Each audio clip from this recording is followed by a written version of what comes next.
In this video I'm just going to create an open book with a spine on it, just a small one. So I'm going to start off by creating a rectangle, and what I'm then going to do to that rectangle, first off fill it with polish, and then second I'm going to create a second rectangle with inside it to give the impression of the edge of the spine of the book. So right clicking is going to create me a duplicate rectangle, and I can then just move that so that it has a page border.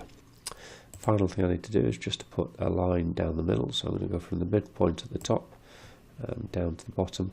I've got snap to objects turned on, so it's automatically going to make sure that that line joins top and bottom where it's at the midpoint.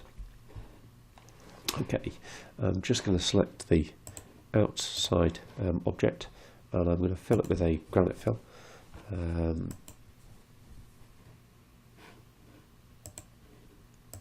Did I click polish? I didn't click polish. There we go. Fill it with a granite fill.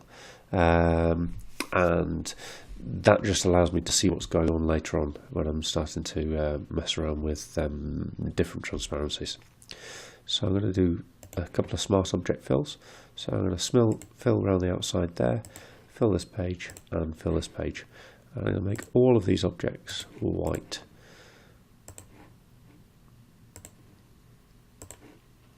So to start off with, I'm going to take this outside object here, the spine of the book, I'm going to add a transparency to it.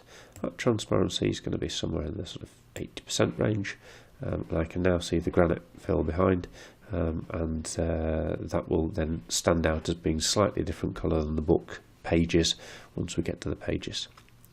So I'm now going to select the left hand page and apply a transparency to that, and I'm not going to apply a uniform transparency, that won't do quite what I want. I'm going to apply a full transparency. Before I do that, I'm actually going to take that fill out from the object underneath. So I'm going to go to Object Manager and just delete that rectangle there, because I don't need that anymore. Put back to my curve that I've just put the lens onto, and here at the moment it's set at 87. You can see that's the page that I'm working on. So I'm going to choose a fountain transparency,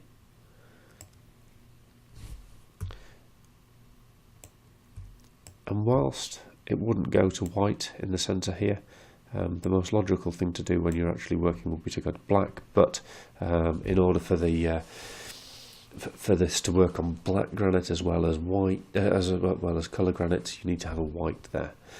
So that's the left hand page done, and next I just want to do the right hand page, so I'm going to select the right hand page, go to the transparency tool, fountain fill, and then just flip these round so that we're going from white in the middle to black on the outside. I find with books it's quite convenient to have a hard line, particularly down the middle where you can then see the centre of the page. So what I'm going to do is for these objects here, the left hand page and the right hand page, I'm just going to put a black outline around those,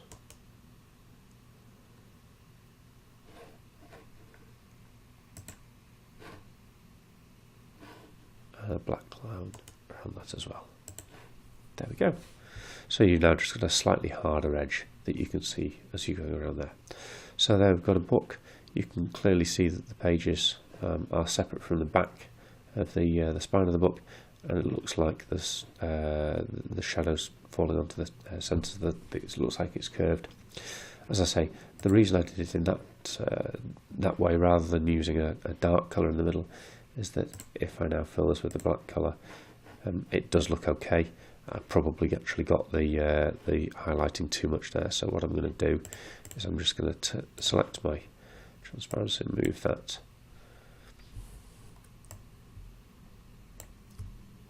out here, just so there's a little bit less black.